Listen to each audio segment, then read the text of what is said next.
Shut up and sit down.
Shut up and sit down.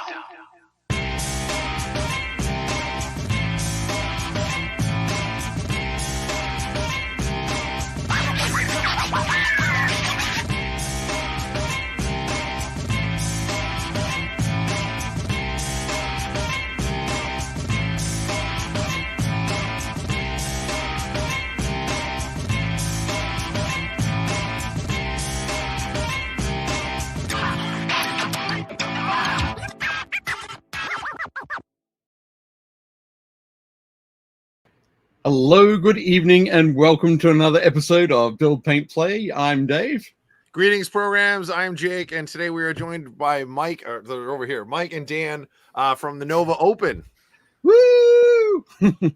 Man, I never get tired of the theme music. It is pretty good, isn't it? And we Yeah. got it for a long time. Long time.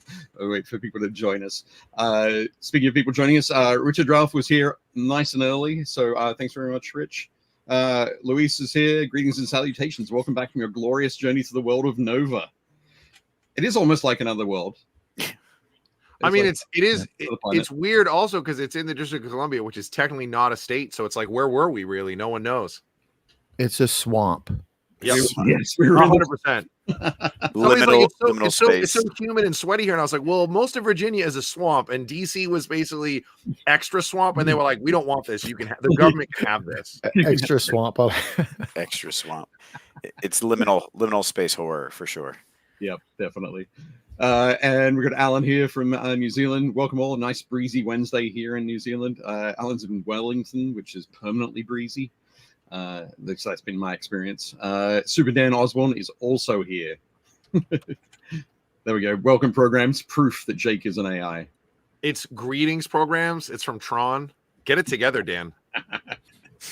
Fantastic. We do have a photo later on in the show of where Jake has actually met Dan Osborne for the very first.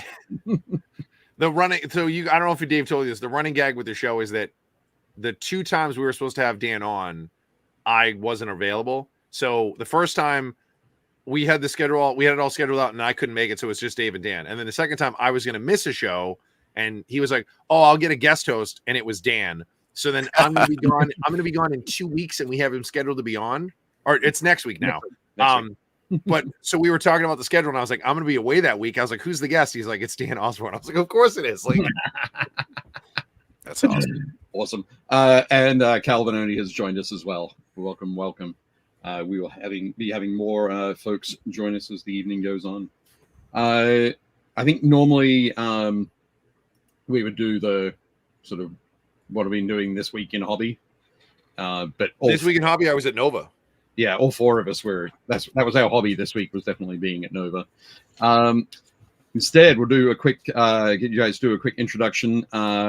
Mike, what is your role at Nova? Oh man.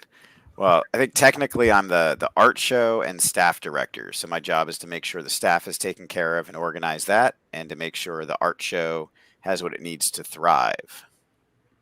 Cool. Fantastic. Dan? And I'm Dan Athanasaw, and I try to run the Capital Palette on a yearly basis. Make sure you guys are having a great time and everything goes smoothly. Try to. I think you do that successfully, my friend. Wow, thank you. Yeah. Crushing it year after year. So super excited about where things are going. Yeah, exactly. Oh, Mike's got one of those special cameras that follows motion. Oh man, I wish mine Oh. did. No, mine just There no. we I might need to issue some kind of warning for viewers. go. It could be. Fantastic. No, so this weekend, Jake, what did you do at Nova Open? No, sorry. What was your role at Nova Open this year? So my role at Nova Open this year was I was basically running sales for Army Painter. Army Painter makes some of the best paint in the market. In my humble opinion, speaking of it, thank you for the sponsorship, Army Painter. But I told the guys at the show, they're like, well, some kid talked to me in the booth and was like, oh, well, you get paid by them. And I was like, yeah, but Dave and I are in a position where like we don't need to do this. So I only take sponsorship of things that we use. If it was a company I didn't like, I'm not going to shill. Like that's just not how I'm built. But so they're, as a company from Denmark, at the moment they don't have a way to deal direct with customers, which seemed weird when we heard about it. But so if you buy off the website, they have a deal with a distributor, so they fill the orders for them. And as a store, like I also own a shop, so I'm able to order stuff from a distributor as well. But there's no like business to customer stuff that Army Painter does. Like Games Workshop, you can buy Games Workshop anywhere. You can buy it on the website, you can buy it in person at Nova, you can buy it at their stores, you can buy it at my store. They just don't have a way to do that. So they're trying to explain to the leadership that there's a need for this and that the market would like it. So we've now done, I think, three shows with selling in person. Comic Con, Gen Con, and now Nova. And it went pretty well. We didn't bring a ton of SKUs. We just brought like sets and stuff. But I basically was like running sales for the Arm Painter team and working with Kat and Caleb and their whole events team at the show. So it was fun. Like I like working. I like talking to customers. So that was easy. Cool. Excellent. And my role was helping Dan with the Capital Palette, wrangling the judges, getting them to where they needed to be, trying to make sure they had food and hydration and that kind of thing.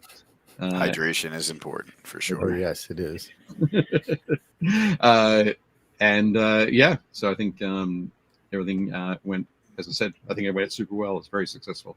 So biggest Nova ever, biggest Capital Palette ever. How many? What was the attendance?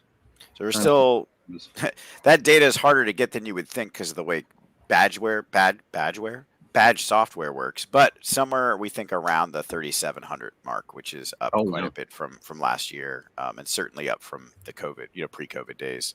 Yeah, that's awesome. I know that on Saturday afternoon, we ran out of badges.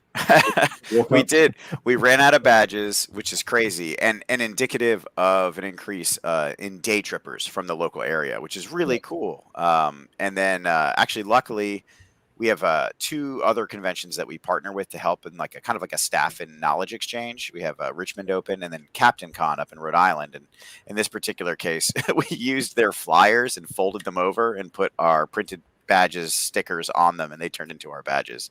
So it was good. We had something that was the right size nearby. Yep. I must say, I did see a couple of people sort of walking around with their badge information sort of stuck on their shirts. Yeah, like, hello, my name is, yeah. So that's fantastic when you get that that huge explosion of additional attendees. It's definitely fantastic. Do you guys do what Adepticon does? Like if I show up with my my brother or something and he doesn't play, he just wants to hang out, does he need a badge? Currently, yes. We have and we've added like youth badges, which are way less expensive because usually it's not you with your brother who shows up, it's you like sneaking out and you have your kid with you. So we've been trying to focus more on that, but we definitely need to look into like some sort of spouse ticketing, if you will, or +1 ticketing. I know like when we had Hank on, we talked about it, and we've known Hank for years, so we were chatting about it a couple years ago, and he was kind of walking me through it, and we were talking about attendance, and like this year we were kind of hanging out in the vendor hall on Sunday, and Sunday is always weird because it's like a half day, and you know the hall's open shorter, and then you have breakdown and stuff. So I was like, "Oh, what's your attendance like?" He's like, "Well, I don't know exactly." He's like, "But like look around." So we're kind of like looking around the hall, and he was like, "How many badges do you see?" And I was like, damn, I didn't really notice that. He's like, we don't charge people to get badges unless they're playing in an event or doing a class, or like unless they're doing a sanctioned thing, they don't need a badge. So if you just want to come in and walk around and walk the vendor hall, like, and see the minis, like that's totally fine. So he was like, we sold X amount of badges, and then we figure, like, just looking at this room, he goes, if I take this as a snapshot, you know, at least 50% or 60% of the people in this room don't have badges because they're just here for the day walking around. And I was like, that's kind of cool. It like helps the vendors because then people spend that money. But it's just weird because I was like, also, like, how do you track that? How do you worry about, like, you know, capacity in the building and fire code and all that stuff? So, well, we have a much smaller space than Gen Con's spot, so capacity may not even be an issue for them. For us, those tickets, though, the caps, they call them, convention access passes, they help offset the cost of you know, we donate the profits to charity, so we're a little bit different in that regard. So it helps offset like hotel rooms for staff and things like that. So maybe we just need to do better deal messaging to folks, like kind of what that goes to, because it's pretty minimal to come in for a day. But it's a good idea. That's cool. Josh Potter has joined us in the chat. Says, saw some pics. How on earth do you get through all the entries, and how much anxiety picking notable pieces out of so much excellent work? You guys just go like eeny, meeny, miny, and you just like whittle it down, right? Like that's, I mean, exactly, how else would you do it? Yeah. We pick 1 out of every 5. Actually, no, we 1 out of every 10. We sort of Powerball style. You just pick a number. You're like, it was number 27. But sometimes I'm not on the judging team, but I'm always amazed. You know, all it has is the entry number. We don't get the names of anybody until after the judging, right? So it is kind of like a Powerball number, if you will, right, Dan? It is. And even this year, since we're using a new program to track all the pieces and help with judging, you don't even know what your number is most of the time because it's not your badge number any longer. So there was a lot of I'm not going to say tense moments, but there were some moments where like, well, okay, what is this one over here, and who does it belong to? And we have to cross-reference it from different systems. We hope to get that integrated together, but now no one knows what the numbers are and who yours are and who you're looking at. Yeah, but that's what makes it equitable, right? So it's awesome in that regard. Yeah. Cool thing. Okay, I think we're going to jump into some photos. We've got a lot to get through tonight, and Mike is going to be bowing out around 8:30 because it's my son's birthday, so it's a fair excuse. No, definitely, very much so. I get it. I mean, obviously, I love you guys. Today is my anniversary, and I'm on here. So, well, we'll probably see you a lot more on here then. No. My wife is very understanding. We're going away for vacation starting tomorrow, so I was like, "Is it cool?" She was like, "Yeah, that's fine." So, fantastic. Weren't you just on a vacation for a week? That was a working weekend. So, I was working at Nova Open also. Yeah. Okay. I mean, I thought it was just a fun like vacation. Everybody was like chilling out and sipping margaritas and stuff. That sounds great. I didn't have a We've margarita. got a photo of some margaritas later. But Nice. we will jump in and take a look. Happy birthday, Cal! Cal's birthday as well, and I think nice. So we've got Mike's son's birthday, Cal's birthday. We've got, I think Scott Radham won't be in the chat tonight because it's his son's birthday tonight as well. So, but it was great to meet Scott. I don't think I took a photo with him. Did you take a photo? Yeah, with him? I don't think I did either. Oh my goodness. I'll have to get him to send a photo. Anyway, great to meet him. Now, he was super nice. Do some I was so excited when I saw a guy walking around with his badge because he's so active in this community. Yeah, such a positive guy. I was like, oh my God, that's Scott Radham. No, it was definitely good. He took a lot of classes this for this show. It was his first Nova. So there we go. Of course, we start off every one of these presentations with a thank you to our sponsor, so the Army Painter. But here, this is an opportunity that Kat and Caleb got to sit down and paint next to each other. which is pretty cool. I think this probably lasted for about 5 minutes at the show. They did it a couple of times off and on, but it was never longer than like 5 or 10 minutes. Yeah. But no, that was great. So so Jake was there, as he said, with the Army Painter. So Kat and Caleb were there as well, and the entire Army Painter factory team. So Sam Lance, Phil Hall, Phil the Glacial Geek, Eric Locke from Eric's Hobby Workshop, and Uncle Adam from Tabletop Minions were all there. Basically, like Sam was doing a lot of the judging, and then I think he did a class or two. Caleb did a couple classes. Adam had some press stuff he was doing, but he was at the booth a bunch. Phil was at the booth a bunch. Phil also played in the kill team. Yeah, I played in the kill team tournament, I think. And then I think he also took a class. And Eric was just up in the hobby area. Like we didn't really see him that much. Well, that's a good point. I mean, not only were they in big presence in the vendor area, but the whole Hobby Haven is sponsored by Army Painter, right? And the mental health group that was there, mental health charity programs, their programming is sponsored by Army Painter. So it was Army Painterville up there. You could just use product for free. It was really cool. So they had a lot of good interaction up there. Yeah, definitely. Definitely. And I was going to say, Eric didn't actually make it in until late Friday night. Oh, his flights were a disaster. Yeah, his flights kept being delayed by storms. But he did make it, and he had a great time. So very cool. Speaking of, there we go. This must have been maybe Saturday night. Yeah, so Saturday night we did a team dinner, and the only people who couldn't make it was Sam, basically. Sam, yeah, because Sam was. Is Tyler Mangle? Is he part of the team? He's part of the team. He wasn't at the show. So. Yeah, so the only people that weren't there then were Tyler, who wasn't there, and then Sam, who was doing judging stuff on Saturday night. So he couldn't get away. It does look like Phil's got a margarita there. Yep, there is said margarita. There they are. Where'd you guys go? We went to Alero.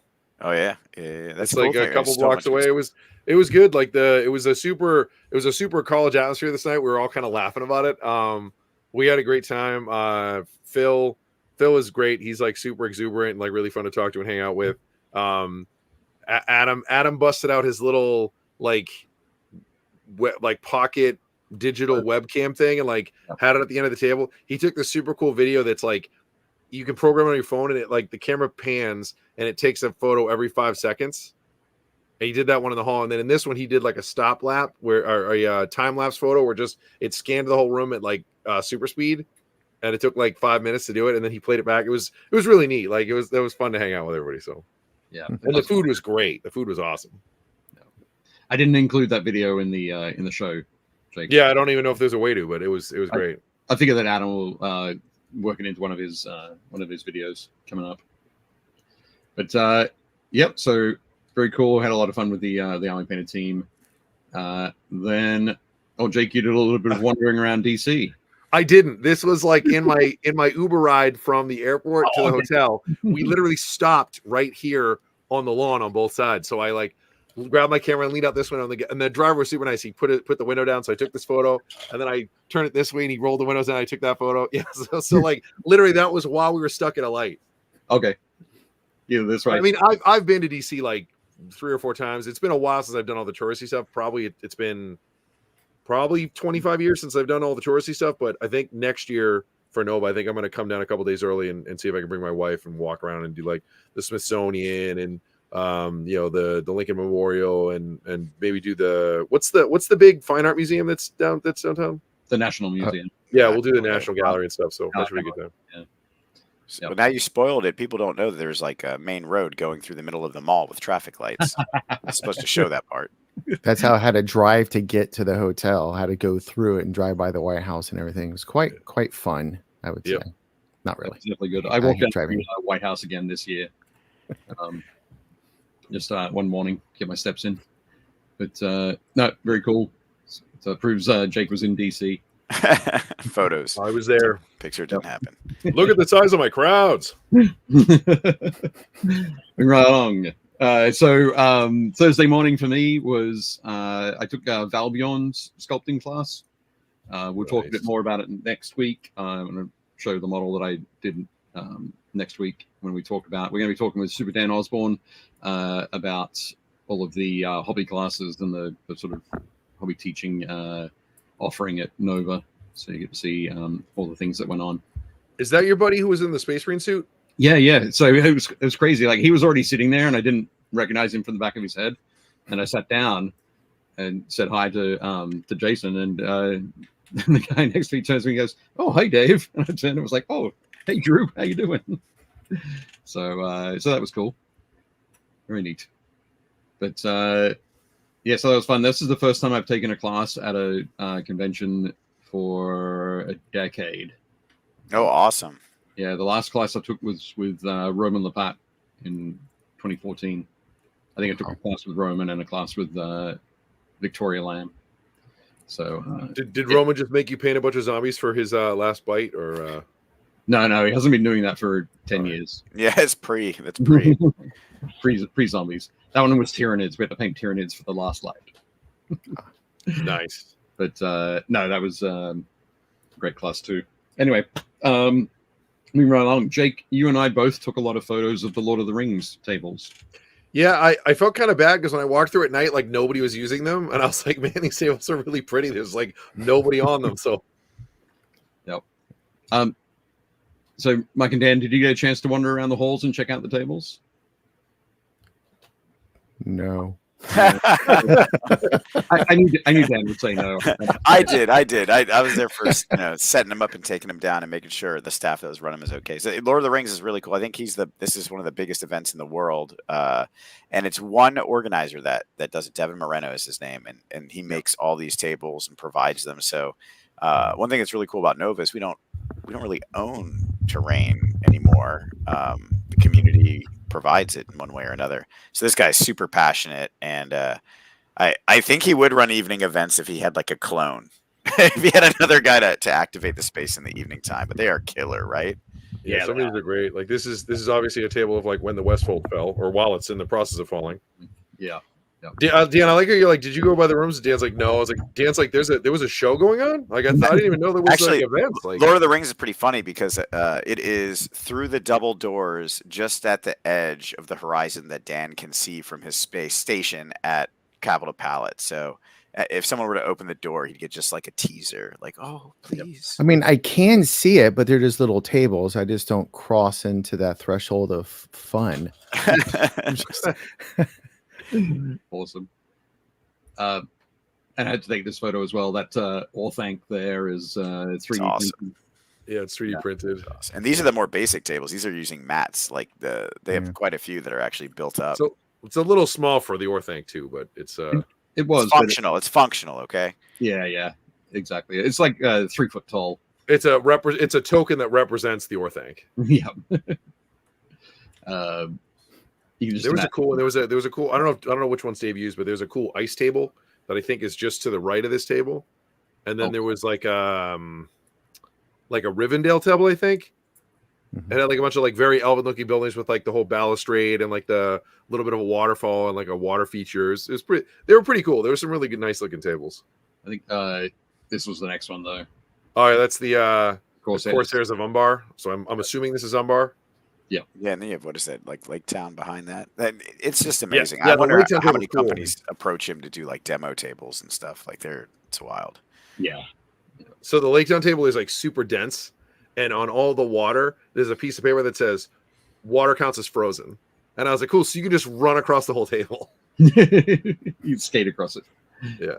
Nice. But yeah, the Lord of the Rings tables were fantastic. It was really cool to see those. This was photo taken from just in front of the Army Painter booth down in the 40K hall, or the massive ballroom. The White House sort of Here's the Correspondence Dinner. Correspondence dinner. And the White House staff dinner that takes place here. Yeah. So yeah, normally the stage is sort of to the left. Yeah. Yeah, But instead of the president, this time it was full of knights and Imperial Titans. yeah. Very nice. So at the front here, I think we've got a couple of streaming setups. They were doing Kill Team down here at one point, I think. Yeah. How many folks were playing in the 40K tournament? I think it was whatever the next increment is over 400, because we added more at the end. So whatever is necessary to make the bracketing work over 400, whatever that was, is what we upped it to. Like 432 or something. That's like that. that's for 40K. The narrative 40K was in here too, and Kill Team as well. Cool. Yeah, the narrative 40K was down at the far end of the hall on the sort of raised area. Yeah, the stream tables kind of got pulled out of position because we wanted them to have a little more protection from ambient sound. Right. Okay.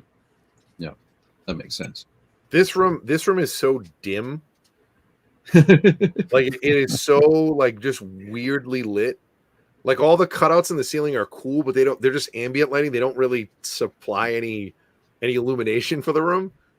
Caleb was losing his mind. He was like trying to paint at the table, and he's like, you can't paint with light like this. Like the ambient light is so weird. So the guys at Game Envy were really nice and let us use a couple of their like H lamps. So we had those set up on the demo table, and then we had 2 at the paint station, and it makes a world of difference. I can't believe how dimly lit this room is. Yeah, and this is with additional lighting purchased. This is I mean, this was a big point of feedback from last year through our attendee surveys, and we were very proactive about it this year and visited multiple times. I do think in photographs it looks worse. There's something about the LEDs. It's not blue. this bad. It's not. But Game Envy, man, that light. I mean, we had that in all the classrooms. They are so generous, and their product is really good. Oh yeah, you got one right there. There you go. Yeah, big fan. No, for sure. But it's always the struggle in a convention space that's sort of set up for big dinners or balls or that kind of thing. Nobody wants harsh lighting when they're eating their shrimp cocktails. It can be a bit tough for sure. But it looks really cool though, and I think it's memorable. I think it's really become a memory point for folks. It does look like you're playing in a spaceship, JP. That's right. Yep, exactly. But no, definitely cool. Loads of 40K gaming going on in this hall. Next up, I snapped some photos of folks playing Warhammer: The Old World, which was pretty cool. It's nice to see those armies back out there. And I walked past and I was like, "Oh, is that what the armies look like now?" Oh man, this event was crazy. This one sold out so many times. I think we were able to up it, the 2-day one, to 64, and had a 64-person wait list, and we couldn't let anyone else in because the Kings of War Masters were here this year as well, and then we had an 80-person tournament the day before for Old World. So this is a hopping game right now. It's kind of cool to see it get feet because I used to really like Warhammer Fantasy, so I'm excited to check it out. Definitely cool. I stopped by and said hi to Blue. He's the guy who was organizing the Old World tournaments. And I don't think they were giving away the hammer, but those 3 swords in front of him there were prizes for I think it must have been the 80-person Ard Boys tournament. But yeah, he's big on prize support. You make sure that really iconic, cool stuff that you get. And it was like, how much for Galmaraz? Like, what do I have to... How many times do I have to win the tournament to get Galmaraz? And I like that there's a little black BattleTech box there as well for no doubt for the wooden spooner. Yeah. Oh, his wooden spoon was cool too, because when he posted it, it had been chewed by his dog, and he was like, "It has been sufficiently dog chewed to be the wooden spoon." Like it was an extra wooden spoon. Awesome. Yeah, Catalyst was really heavy-handed in their prize support. They were a great partner this year. Oh, awesome stuff. We also okay, sorry, Carl. So I got to play a game against Carl Tunnel from the Independent Characters. We've been talking about having a game for quite a while. If you go to the Independent Characters community Facebook page, Carl put up a post on Saturday about it. But what is it? His Black Legion versus your Votan? Yeah. So just 1,000 points aside. These guys, you can see my on here Hearthguard at the front of the photo. The reason they were on the table there is because their Hecaton land fortress had been blown up by his Forge Fiend there. But essentially, I said to Carl that from a purely mechanical slash dice rolling perspective, this is by far the worst game in the last decade. But because it was a game with a friend with a cool painted army, and we're just laughing so hard about how terrible my dice were, it was a great game. It was definitely cool. I finished the game with 3 models on the table, and I managed to kill 3 models of Carl's. So, What? Yeah, Perfectly balanced.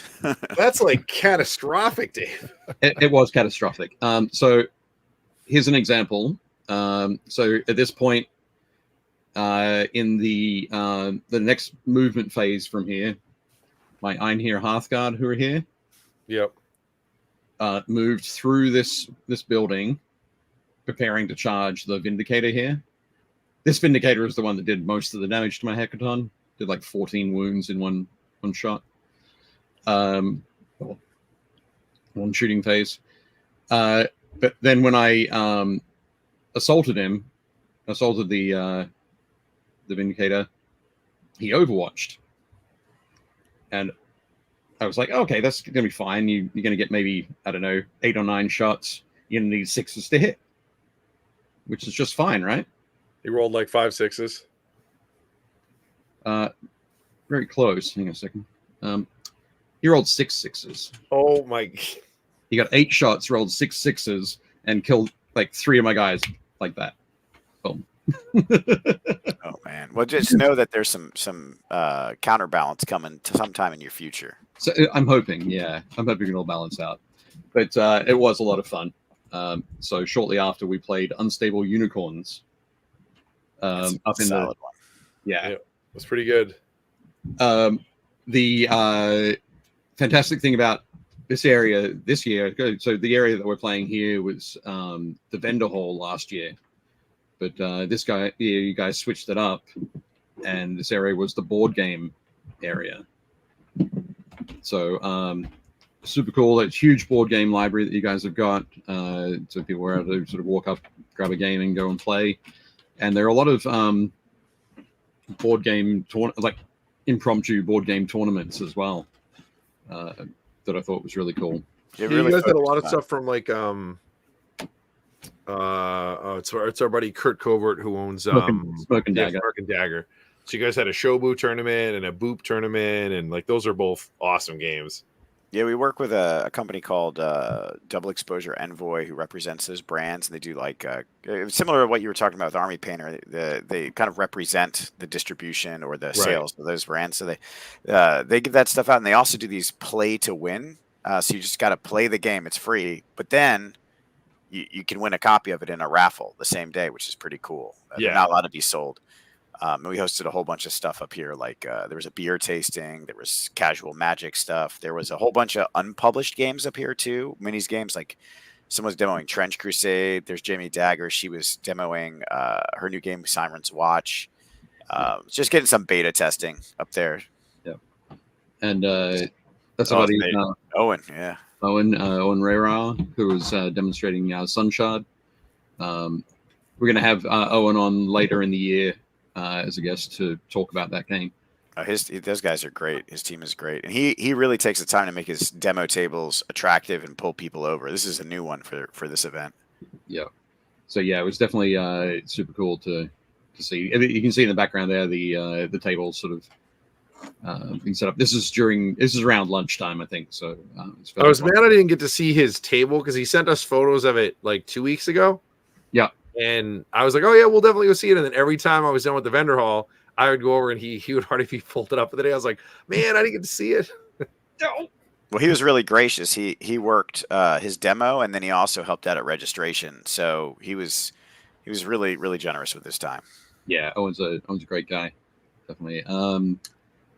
Sorry, just noticed in the chat, Mick Palazzi has joined us. Dave Hummel has joined us. Hello, guys. And Mick is joining us all the way from Australia this morning. So definitely cool. Welcome. G'day. Then So yeah, as I mentioned at the start of the show, we will be talking about the Hobby Haven and the class sort of instruction in hobby classes Next week. We'll do it next week. next week with Dan Osborne, which will be a lot of fun. Before we jump into talking about the Capital Palette, which is something that myself and Dan were intimately involved in, does anybody have anything else they want to mention about the rest of Nova? No, it's just bigger than ever. It was awesome. Thank you, everyone who came. This photo is actually kind of funny, Dan. It's the first iteration before we had 2 more cases shipped in. So it probably was like Thursday morning before we got the call that like, hey, there's a whole bunch of shelves waiting for you in the dock. Yep. So that it is a good one. Jake, did you have anything else? I mean, there were definitely some fun vendors. It was cool to see a lot of our friends that we've had on the show before, but B, like, are just friends of ours in the industry. So it was cool seeing, Mark at Goblin Hut, and like, yep. He was like tucked away in a corner. I didn't even know he was there. He was like facing the wall, like on the other side of like the back row of booths. And I was like, why wouldn't they just spin you around so you could like see everybody? He was like, yeah, we talked about it. I was like, okay, that's cool. Yeah, I had no idea he was there. In our defense, every vendor consented for their space, and like you were talking. Yeah, no, I'm not talking about your. Even he was like, he wasn't blaming anybody. He was like, yeah, when I saw the map, I was like, oh, this makes sense. Yep. He's like, but now being here, we were like, oh yeah, for next year we should probably like turn. Yeah, anyone who's running a convention or a wedding or anything out there, let me tell you, diagrams look very different digitally than when you get there in person and add people to them. yeah. But it was cool seeing him, and then I saw like Austin and everybody at like Death Ray, it's always fun seeing those guys. And then I met some guy who works for Baron of Dice. He was really nice. I picked up some custom dice for Ben and the guys at the shop, and then grabbed a bunch of the new classic Codex T-shirts that Games Workshop had. Oh, okay, yep. So that was a good time. There was something else cool that I saw. I can't remember what it was. But Mantic were there with Halo. Arena Rex were there. Yeah. Redbox Games. But, They were completely.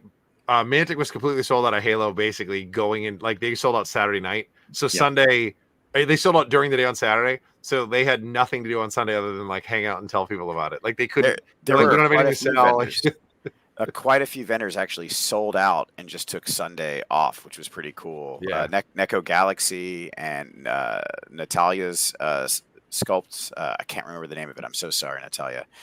They sold out on like Friday, I think. It was wild. Yep. I'm Class 10 were there. Warsenal were there, so we get to say hi to Jay. I always said Jay. And Modifius were represented as well. Sort of like it sort wasn't of, sort of. Yeah, so it wasn't Modifius. Was represented there. Yeah. They had the Fallout Factions demo booth down in that hall, the demo row. It was cool. That was popping over there. There's some Rumble Slam going on. There was a bunch of stuff. I mean, the thing is, you look at those vendors that activate their space, and they are just full. Like people are just anchored to it the whole time. Yeah, exactly. And of course, our friends from Game Envy were there. Kit and Derek, and Kit brought one of his buddies, Cliff, along. So they had some good coverage over the weekend. Yeah, Cliff, all the way from Detroit. All the way from Detroit. Yeah, exactly. Thank you, Dan Osborne. Natalia's Awesome Creations. That was it. They were crushed. A-Case was there. There was a frozen candy, like a freeze-dried candy. Did you guys try that? Any of the candy? Cat bought some, but I didn't try any. Yeah, I was like this close. I was like, I'll go to them on Sunday and buy some stuff for my daughters. But of course, then Sunday was like, oh, it's the Mad Scramble for the presentation, and then making sure everybody gets their models back for. So I completely forgot about it right at the end. But Nick is here as well. So hi, Nick. Nick was working the Capital Palette all week. Yes, he was super helpful, and he was our engineer on the scene to help us put some of the cases together. So thanks a lot, Nick, for that. Truly appreciate that. And he says, props to Eric and Will Hunt for being impromptu electricians. Yeah, so Eric doesn't just paint great, but he's also a great woodworker, and now we find out he's an electrician. So he's just pretty close to 9.5 to that perfect 10. He just does everything, and he does it pretty well too. True Renaissance man. He is indeed. That's awesome. Well, so we come back around then to the Capital Palette. Just start talking about that, shall we? Sure. How many entries did we have last year, Dan? 667 is how many entries, and then this year we were at 1067. So it's a huge increase this year. Exactly 400 increase. So yep, that's massive. Like 65%. Crazy. Yeah, and a big chunk of them were brand new folks. Yeah. Yep. One of the things I mentioned last year, I think, in our coverage show was that I was super impressed by we had 40 entries in the bust category for Journeyman. And for me, that was like a watershed moment where we'd become an art competition at a show rather than sort of being a miniature painting competition at a wargaming show kind of thing. It was that step sort of across the line because people were painting for the sake of creating rather than painting to have a model that they can have lead their army. So that was absolutely fantastic. I think we had like 62 entries in the category. I have all the stats. Hey, you got the numbers there. Awesome. Yes, I do. So actually, we had 24 bust and apprentice, which was fantastic. I wish I had the numbers from last year on the top of my head.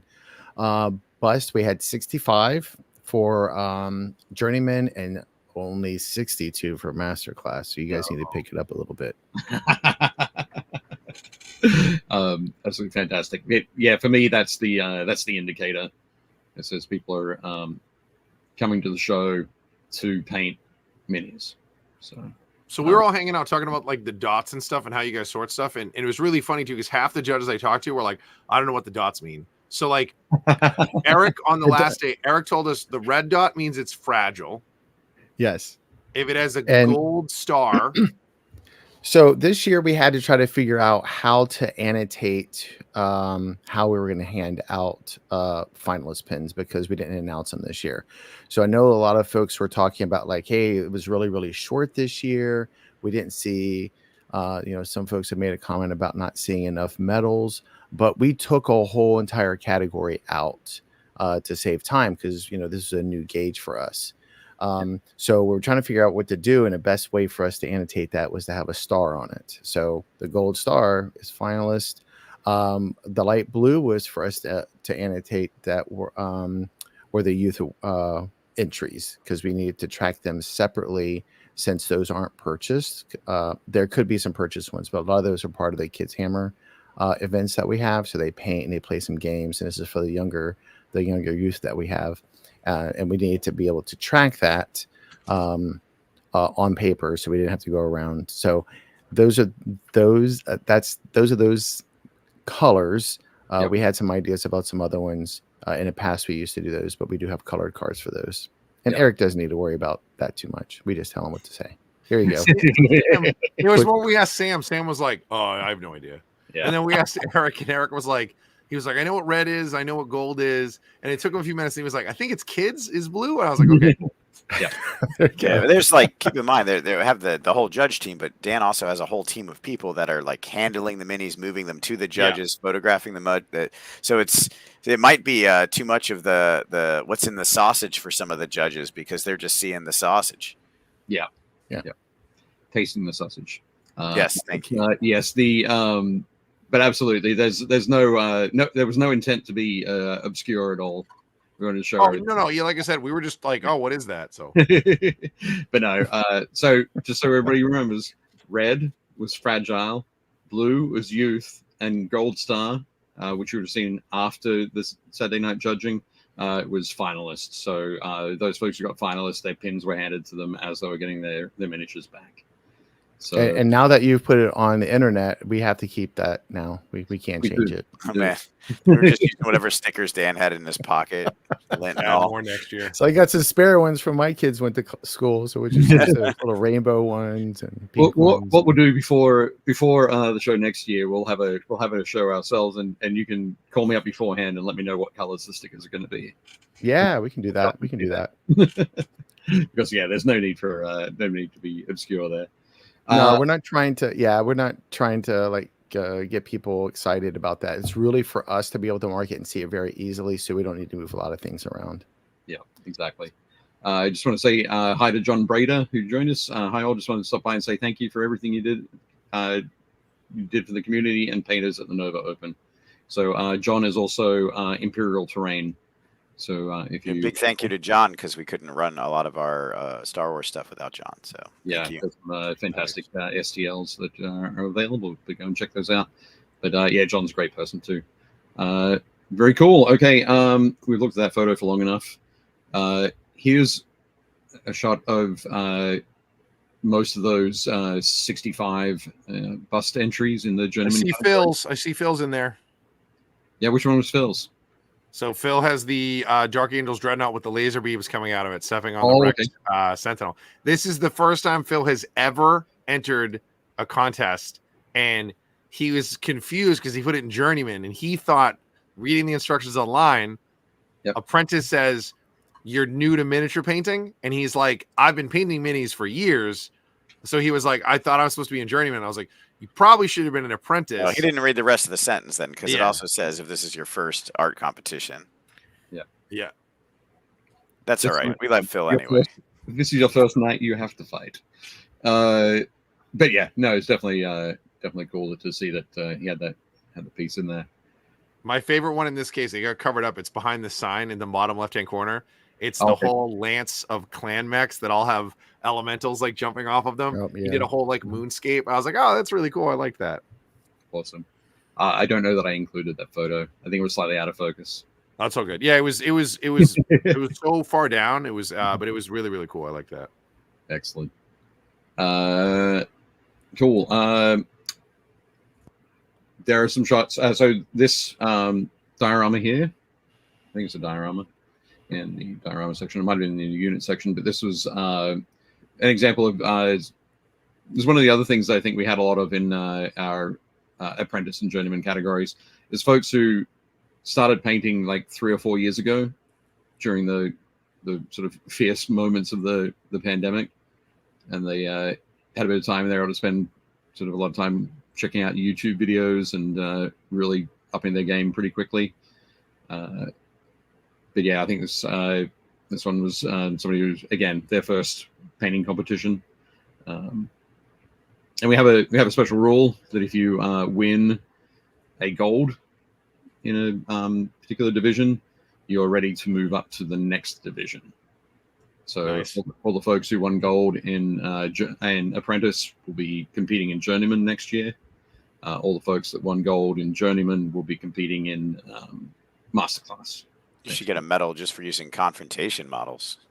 Yeah. No, those are the big ones. Those are fantastic, aren't they? Yeah. Yeah, they are. These are quite big. Yeah. You can see that orc stomper next to it. Yeah, I was like, I was gonna say that's a stomper. Yeah, I guess yeah, they're not yes. technically confrontation models. They're sculpts, but They're still, the same sculpts, but it's from the same artist, correct? Yeah. Yeah, I think so. They're so. That'd be cool great if stuff. they were playable at that size, but that'd be a pretty big board. It would be. But no, they look super cool. Hey, look at the firing mechanism in between his hands. A cool, nice blue metal there. It's Yeah. really cool. Very nice. So that was Apprentice. This was also in the Apprentice category. This was in Unit. Oh, I got to tell you, the cake one there in the background, how many kids, they did not care about the miniatures. They were just like, oh my gosh, there's a cake with sprinkles. Exactly. But I mean, the models on that were wonderfully executed as well. Absolutely. Plus, who doesn't like cake? I mean, Yep. Exactly. It's all that's clever. either That's clever. the miniatures are a bonus or the cake's a bonus. it's all good. Dan, is there any, like, if someone puts in a squad like this, is there a criteria? Because we see like 4 very different ways to present a squad or unit here. As long as they're together on a unified base, we don't care. And they can make more complex to where it's almost like a diorama. I think you would see, Jake said about BattleTech is they usually like to put those on a more detailed base. But first time folks that have never entered this year, we've had some folks that just used a piece of cardboard, stuck some blue tack on it. Some people had very well detailed bases, but as long as we can move them together as a unit and see the coherency of it, then that's a pass for us. We just, we want them to just to put all their unit pieces together. Yeah, yeah.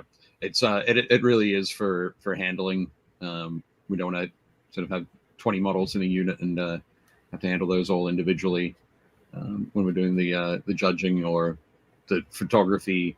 Oh, that's something as well that I didn't mention, is that every single piece that is entered, Dan has team photographers who will photograph every single piece.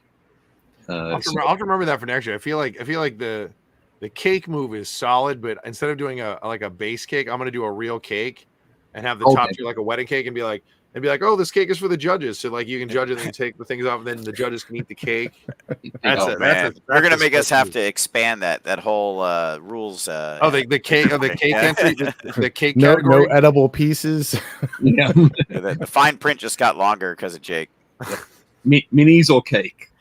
Yeah. Gonna be. Oh, you guys didn't hear? Like Jake's the reigning cake champion. Like he wins the cake category every year. Well, if we get enough cakes, then we're going to have a whole category of cake. Yeah, there we go. Oh, then we're just going to turn into a cooking show. Then, well, yeah, there we go. Hey, did you hear that all the entries in the cake category gave half the judges diabetes? It was a rough day. Oh my god! I don't think we've heard from the photographer since the show. I mean, he might not have made it. I haven't heard from him. He's still asleep. Yeah, still sleeping for sure. I was gonna say, Stephen Reader has joined us, Tabletop Super Show. Hey everyone, Brett Abbott is here as well. Fantastic. Hi Brett. I saw Brett very briefly at the show. Said so many great models this year. Still have painting contact high from the cabinets, which is awesome. And just says, see, when the kids approve, you've already won. That's right. Solid. And Cal is now calling Jake the cake boss. I'm fine with that. Who doesn't like cake? Here we go. These were some of the busts. This was a little bit earlier on, so this is probably Thursday afternoon. The busts and some of the other entries for the apprentice category as well. Apprentice, yep. Yep. So you can see. I liked a lot of the variety. Somebody was like, "What are those models up on the top?" And I was like, "The top right is all the pieces from the Stuffed Fables board game." Yeah, they're really cool. They're all like little stuffed animals, and then there's Mr. Nightmare is like sort of the witch-looking guy in the background. But they're super cute little models. So yeah. Yeah, we love to see the board game minis. We had talked about having a category, but the reality is that they fit into the existing categories so well. Yeah, they're really a lot of fun to see. Yeah, I did an interview with Aaron and Miranda on Friday, I think.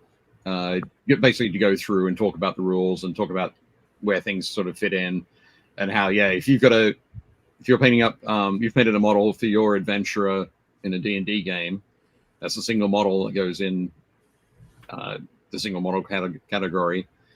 If you painted up a group, painted up your whole adventuring party, they'd be a unit.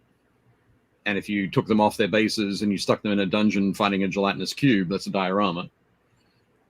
So we got a whole bunch of everything. You're absolutely right. Everything is already there. All the categories are already there for wargaming, for board gaming, for display pieces, for role-playing miniatures, all sorts of stuff.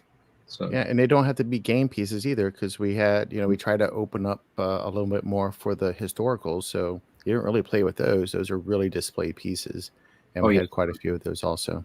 Yeah, definitely. So, but yeah, some fantastic stuff there. It's really exciting to see. Particularly, there's a lot of bright color and sort of saturated pop there. Yeah, for apprentice, this is like I'm thinking I need to Yeah. enter whatever's below apprentice. There's nothing below. Is there like Nothing an below ultra, apprentice. ultra Yeah, novice? but what cool to it's so cool to see apprentice with these bold colors, right? These are intimidating colors. This is not this is neat. Neat to see. A lot of bravery here. Absolutely. Yes. Which so Dan also does a sorry saying speaking of painting bravely. Dan also does a podcast, so everybody know, which is listening to paint dry. And what's your motto for the podcast? Better, braver, happier painters. So That's absolutely super cool. I just realized I forgot to link the podcast in the notes below, but I'll do that. That's all right. We're not talking about the podcast right now. No, but I'll do that after the show. I'll link it in the notes. Thanks. People can go and check that out. So fantastic stuff. This was a set. These two pieces here were ones that really excited me in the apprentice category. So I mean I love the vehicle. This one won gold in apprentice vehicle. Awesome fighter bomber. But these two pieces, the witch hunter walking through the graveyard and the tavern scene. Yeah, very cool. Both fantastic, incredibly like brave uses of or brave sort of uses of object source lighting. Yeah, and it's an advanced technique, and for the apprentice and beginning painters to want to step out and try that, I think that's fantastic. It really is, and it's fun to see it too, because it's you see a lot of like those smooth blends when you look at other divisions like the masters, but here you can see where they're trying very hard to make those connections that they haven't developed over the years. So you can see it's really fun to see, and it shows you the purity of what they're trying to do. Yeah, absolutely. But no, it was fantastic to see those. Love those ones. This kid's definitely a D&D player because he's got the whole like, oh well, you lit a torch and it has a 10-foot radius, and you're like, okay, cool, got it. It's a 10-foot radius. Yeah, and I love that these use that. So there's a war cry. One of the it's one of the Corvus Cabal. Well, yeah, just sort of leaping down from behind. But it looks fantastic, and a bunch of the others sort of hiding behind tombstones and that sort of thing. It's just such a fun, creative piece, right? Yeah, definitely good. Josh says, "That's it. I'm going back to coloring books. Probably not good enough for those. Sticker books might be more my speed." What are you talking about, Josh? You'll be absolutely fine. But no, these look great. We've got Dan Osborne and Vince Venturella, who are our apprentice division judges. There's a moment here they're looking at the single miniature small scale, which is any scale up to 54 millimeter. So checking out some of those. And here you can see we've definitely made sure they had the light they needed. These are the red grass ones. They were nice enough to donate to this. They're bathed in light. Yep, absolutely. Which looks fantastic. These guys work really well together too. It's really cool to hear them discuss the pieces. Without a doubt. And whenever I say thank you to Vince after the show, after the judging, he's always like, "What? I would be back here every single time you want me here, Dave. Every single time." So, and he said at the award ceremony, this is a favorite thing he does every year. He's get to judge the apprentice category, apprentice division. Sorry. Yeah, they do. Correct me if I'm wrong. They do apprentice by choice, right? You didn't assign it. Like this is their passion, right? Is to get the younger hobbyists, or I guess the newer hobbyists. Yeah, definitely. Vince loves doing this, and he loves giving feedback, and he's just really passionate about that, which is awesome. So we're super excited about that. And one thing as well, I spotted as I was just taking this photo. Oh, nice. So this was the miniature that Dark Sword Miniatures did for Kathy Walpole. Oh, awesome. So yeah, it's fantastic that this made it in there. Yeah, fantastic. Great tribute piece.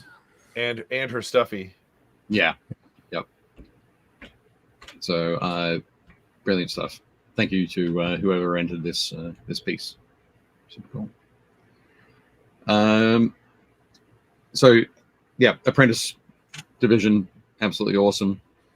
Now we move on to some from the, I think this was in the Journeyman division. Yeah, this is awesome. I took photos of this for Ben. Yep. So this is the Night Lord's kill team, isn't it? Yep.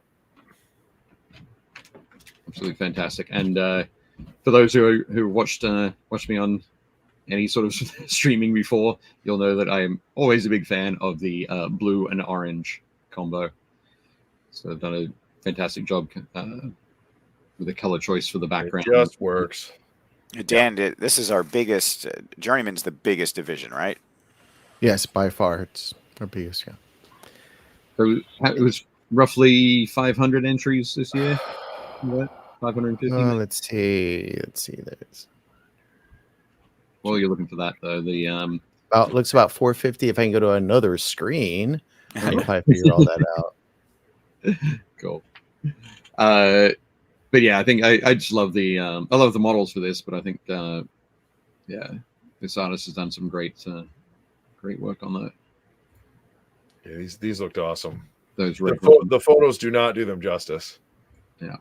No, we'll get we're working on getting the pro photos up, if you will. But it still speaks a lot to Journeyman, because you're gonna have these are kill team models, right? These are gaming models like you guys were talking about before, but we're going to go all the way through and have, the bust specifically for art pieces, and Journeyman just encompasses all that. Just so cool to see.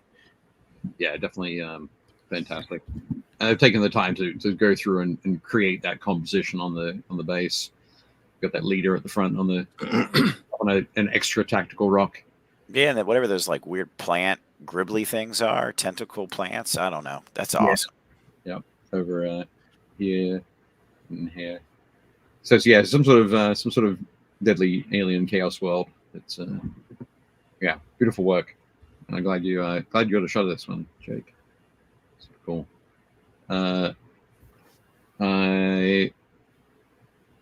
So the sandwiched a couple of photos together. I guess we've got so many. Yeah. So yeah, on the left there are some of the busts that were in Journeyman. I wanted to include this one. The Imperial Fist at the back there is our buddy Drew Carrington, who was in that sculpting class with me, and he was also there in Space Marine cosplay.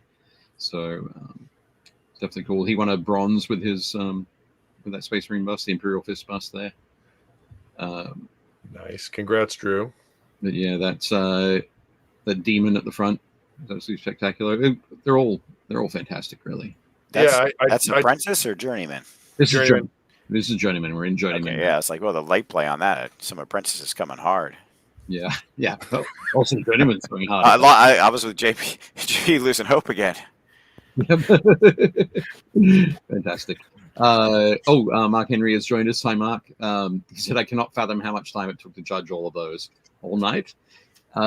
We started, well, I think Vince and Dan started around 6:15, and they were finished Apprentice by probably about 10:30, I think. Yeah, they were the first ones that were out. Yep. We had two judging teams for Journeyman. So we had Will Hahn and Sam Lenz judged 4 categories. Steve Garcia and Andy Wardle judged 2 categories, two of the larger categories. And they started around 6:30, 7 o'clock. I think Steve was a little bit later because Andy was finishing up a class. Yeah. And they were finished around 11:30-ish, I think. That's still right. Oh no, we lost Mike. Mike's buffering. Yep. I'll keep an eye on for any. Dave, what's the thing on the right? Was that just somebody sculpted like a? Oh yeah. Yes. But yeah, I was saying, sorry, just before I go into that. So Eric and Christoph started around 7, and they finished about 12:15 for the Masters category, Masters division. Yeah. So absolutely awesome there. on the right there is somebody sculpted a Space Marine. So this model is about probably about 4 inches tall. Oh, Maybe it's a little taller. It's a Maybe pretty close to 1/6 scale. It's a pretty nice size. it He was did a big, good job at it. it was Yeah. big size. It was but yeah, they sculpted it. I suspect, like looking at this, I'm not 100% sure, but it's not green stuff, because green stuff just doesn't sort of work like that. But I think they painted it green to make it look like sort of green stuff. There we go. Yeah, we had a little bit of a conversation because we were trying to figure out like why, I say that you painted this green, but where did it come from? And if you look from this angle, I don't know if you have another photograph or not. No, but it's one of those cut through views. So yeah, I can see the left, the right hand side. Our left is so the whole right hand side, or depending on what side you're looking at, left is all see through. It's really cool. So you see his arms, you see his bones, you see his face, you see all the inner workings of it. And he sculpted it from scratch. It was a 3D print, and he's like, I know I'm not going to get graded well on it. I just want to put it out there. And it was like, well, it's painted, so we'll go ahead and put it out there then. It did get a lot of views. People were definitely looking at it closely because it has some really neat work on the inside. Absolutely. I think, just in general, it was a fantastic piece. Yeah. Interesting. Yeah, there's so much stuff that got dropped off last minute. Like we walked through Friday night, we walked through Saturday night, and then we walked through Friday night, Saturday night. Thursday, Friday, and then I think it's really cool to put it in there, being like, I made this, I'm proud of it, I want people to see it. Like, that's awesome. It's very much in that art show ethos, right? Yeah. Mm-hmm. Check out this cool thing, maybe you'll be inspired by it. Well, like you said, you're like, well, he didn't really paint. I mean, he painted it green, but like he didn't like paint it. No, true. It's painted, but he made a deliberate choice to go with. Yes. Now he did 3D print a standard size Space Marine, and he did paint that, and he entered it along with this one. Okay, cool, excellent. But no, that was it's great. It's very definitely caught a lot of attention, which was awesome. Having Journeyman here, so here we go. There's a shot on the right hand side there. We've got Steve Garcia and Andy Wardle judging. I think at this point, they were judging the single miniature small scale. So that's anything up to 54 millimeter scale. And on this side of the table, the left side, is Sam and Will, who are judging the bust category for Journeyman as well. You can see how we pull out all those models, put them on the table, look through them, move them around to put them into their various sort of award categories. But fantastic. Oh, so Blake Everhart has joined us. Hello, Blake. Oh, Blake, yeah, he is the main guy who helps me with staff. So props to Blake for all you do. Yeah, congratulations, man. That was it's a fantastic show. Fantastic show. But so again, you can see the Red Grass Games light. We've got that big light up in the corner there. That was provided by Chris from Monument. Just to make sure that we're absolutely bathed in light there. So yeah, definitely we're gonna need a bigger boat, Nova. Absolutely. But it was very all that sort of thing is very cool to see. Love that. This was in then we move on from Journeyman into Masters. So I think you took this photo, Jake. Yep. Cool. Oh, I just noticed you have your one of your puppers. Yeah, Bailey's been pawing at me. I was like, I'll scoop you up. Yeah, I think this is really cool. I really like the color on the orc in the back. Yep. I don't know what it's from. It's definitely not a GW model. It looks kind of World of Warcrafty to me, but I don't know. I thought the chicken wizard was hilarious, so I had to get a photo of that. Absolutely. And then the thing I liked best about this, it's a high elf. I forget what their new term is, but there was so much cool color work and blending on this, and I think one of the coolest things is the shield is actually it's true metallic, and he used something that is super high finish chrome, so Right. it pulls your eye in. Yep. Because there's so much going on in this model, but it just the chrome edge just pulls your eye in right to the middle of the model, which I thought was really cool. Right. This bit here. Yeah, like Yeah. this does not do it justice. It is like super shiny metallic chrome. Yep. He's put it right next to the face, which of Yep. course the obviously most important part. I love Yeah. the color like value of the chicken. Yeah. The chicken is awesome. I think all these models here, the chicken's fantastic, the orc is fantastic. I love the orcs. Got that like the analogous sort of scheme there with the blue green and the brighter sort of yellow green. It's awesome. Yeah, I liked it. Yeah, beautiful stuff there. Josh says, I wonder where when Adam and Vince are coming out with a game about chicken wizards. I think it's just an expansion for their wizard game. Yeah, Yeah. chicken. It's Chicken. just I think the expansion is just called the chickening. The chickening, nice. It's fantastic there. Some more. Another shot from you, Jake, from the Masters category. Yeah, I really liked all the light source work in the Gandalf like watching TV. I thought that was great. Yep. So it was painted by Chris Chung, who works at Verco's Vault, and this was Verco's Vault's first time at Nova, which is pretty wild. I can't remember if I've mentioned Verco's Vault before on the channel, but Verco's is basically a museum, a miniatures museum that is going to be opening in Las Vegas next year. But as well as a museum, it's not just a museum. It's a museum. They have basically hobby workshop space. They've got about a dozen awesome painters from around the world booked to do hobby workshops over the next 5 or 6 months.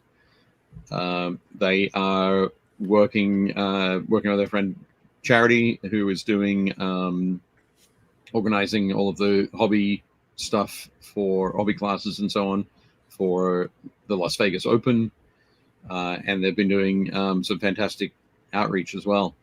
And this year they sponsored the Capital Palette, and some fantastic prizes. It's basically Nerdvana, is what it is. It's going to be absolutely insane when it's open. Charity came out too. It was cool. We had her as a guest, and it was cool to hear her take on all these pieces. Chris' work cool. that was recognized. Interesting, we had a Most Creative Award this year that was sponsored by Spray Gunner. Yep. And what was really interesting is their background is kind of more in scale modeling and cosplay. So they're not really coming from the same cast of characters or space that we normally see our art sponsors in. Yep. And this is one of the 3 that was selected, I believe, because of the light play. But it was cool that it got recognized by a qualified yet external artist. Absolutely. I think it also received a medal from Justov. Contrast recognition. Contrast. Yeah, I think you have to. Yes, I do. I think so too. But absolutely fantastic as well. And I love I gotta say, I love this blooded warband that's next to it, mainly because of the theme. But it does look super cool. Beautiful work there. And just some great stuff. Oh, on the right hand side here, this is the Get Off the Road diorama that we wore last week from Sam Gallagher. That's his entry in the Masters category there. Very cool. Masters diorama category. But yeah, fantastic stuff. This one here was John Margiotta.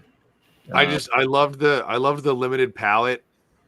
It's really not a limited palette, but like it has a limited palette look to it. My phone sucks, but like it looks like they're like speckled, and they're not. He did all these little chips all over their armor and all this like hashtag work, almost like hashing them up to create like color values. I just thought they looked great. I thought everything about this was super cool. Yeah, it does look fantastic. John always does beautiful work. Mhm. Yeah, fantastic. Who was I talking to? I think one of the judges might have suggested that they wanted to borrow that Emperor's Champion. Yeah, he looks great. Yeah. I also liked he did a little bit of conversion work. Like he on the Marine on the front right. Yep. He took some of the old Black Templars bits. Like that's why his weapons are chained on, which looks really cool. Okay. Yep. But yeah, it's done a great job there. Yeah, they look awesome. And here's a shot that I took. Bruiser looks like Fat Scotty from Star Trek. Does have a bit of that going on, but yeah, I just love that the scarring over his face is fantastic. The tattoo work was really the thing that drew me to it. It looks great. The polished metals on those two, polished non-metallic metals on those two in the center are awesome. It's wild. And She looks like she's almost. This don't mean this derogatory, but she looks like when you 3D print something with like FDM, the way it has that perfect light play. Right. Yeah. Yep. No, it's definitely just worked wonderfully with those the lighting to emphasize those volumes. But yeah, she looks fantastic. I love the just that magenta and the deep purple. It's kind of funny how they all kind of like you have those colors all throughout those front three pieces. Yeah. By accident, it's kind of neat. Yep. Definitely fantastic. Cal suggests that Bruiser is just a transporter accident. But they look beautiful. This piece really grabbed my attention. So this is by Sean McAfee, Brush for Hire. And I was like, isn't that from the recent Brom Kickstarter? And it is. So they, I think it was Mindworks, an Italian company, reached out to Sean and said, hey, would you paint up one of these to promote the Kickstarter? And he did it in very much sort of Brush for Hire style. That's magenta and teal. Just looks fantastic. And it's a big commitment too, because he didn't just do the model's very complicated and his style lends itself to these very vibrant colors, but he went all in for the crystals and the base and stuff. I mean, he didn't cut a corner there. That's like so much extra work. Yeah. The crystals are super cool. I really like the crystals. Yeah, really beautifully done. I did hear that also that he like redid that background like 3 or 4 times. Wow. Different things in the background, trying to work out what was going to work. He wanted something that was still going to be sort of dark and Brom-like, and in the end, he went for that Brom eclipse kind of look there. But again, perfectly placed for not so much for this photo, but for a photo from sort of straight on. That face would be framed by that. The cross-shaped star of illumination that Brom uses in the art too is placed there. Yeah, absolutely. But no, it looked fantastic, and it just really caught my eye. And of course, there we go. We've got Eric on the left and Chistoff on the right. This was when they were judging the bust category, so you can see all 62 busts out on the table there in front of them as they're working through. So absolutely fantastic. Something that we've had previously is that so we had the miniature piece itself and the card with the information about the with the number on it. It's the identifying number. If you separate those two, it can be very difficult to put them back together. But with our new system, Dan made sure that each of the models, either on the back, we can see some of them on the back of the plinths here, or underneath the plinths, is a tag with their number, which is matched by the other tag that we're using to display it with. So it's very nice that if something does happen and one of those tags gets lost, we still have a number for that miniature. which when you're working with 1,067 models is super necessary. Yeah, the whole Yeah, like operation. you go to pick up your model and they hand you a buster. You're like, I dropped off a Land Raider. Like what? What? Yeah, but Dan was super proactive, knowing it was getting big. I mean, we invested in additional staff, additional tools. I mean, keeping it organized and equitable and clean it's just so important, right? Everyone cares. So Absolutely. I'm glad you're showing those little details, because it's a logistical feat to do this, and it's not just from the other side of the case, And right? yeah, and I do want to throw this out here also for the guys that are listening and that are here, not that helped out. But when we first started putting these out and changing our cases around, if you guys didn't see us making all that sausage, they went back through and checked all of these pieces and recategorized all these pieces so the judges didn't have to go scattering around looking for them. So all the categories for the bust are together, all the small and large figures are together. And I really appreciate them proactively going out and trying to do that to make sure the judge's job is a lot easier. And then they stayed around during judging after a full day of work to make sure if there was any overflow pieces to identify those for the judges themselves. So the judges get to sit back, do what they need to do, and then the support staff is there to make sure that it goes as smoothly as possible. So I do want to throw that out there from also, and thanks for the guys that are happen to be listening today.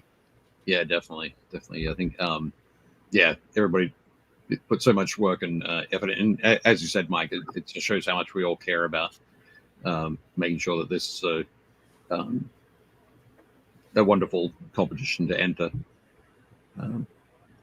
So awesome. Love it.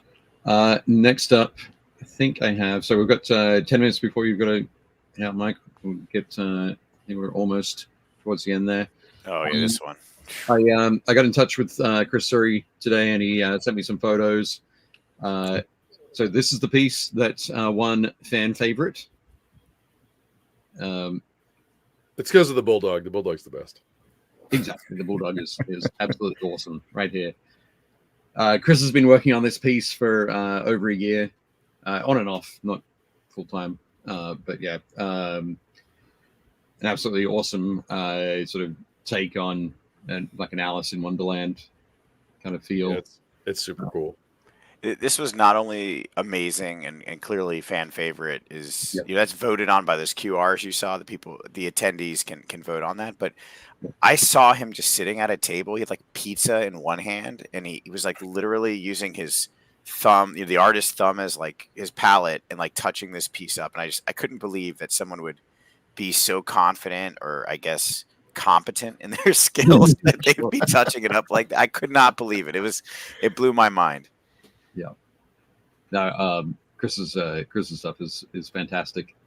He was, I must admit, he was a little bit worried because of the height of this. I think these models are about 3 or 4 inches tall, so this piece is over a foot tall. It had to go in the bottom of one of the cabinets. Yeah, we were lucky enough to have space for some reason, and we were able to put it there right next to a Reaver Titan. Yep. So it was great. So he was a little bit worried that people wouldn't see it, but I said to him, no, every time I walk past, people are like, oh, check that out. Oh, check that out. Yeah. So, if there's any opposite of people not seeing it, it's winning fan favorite. Yes, absolutely.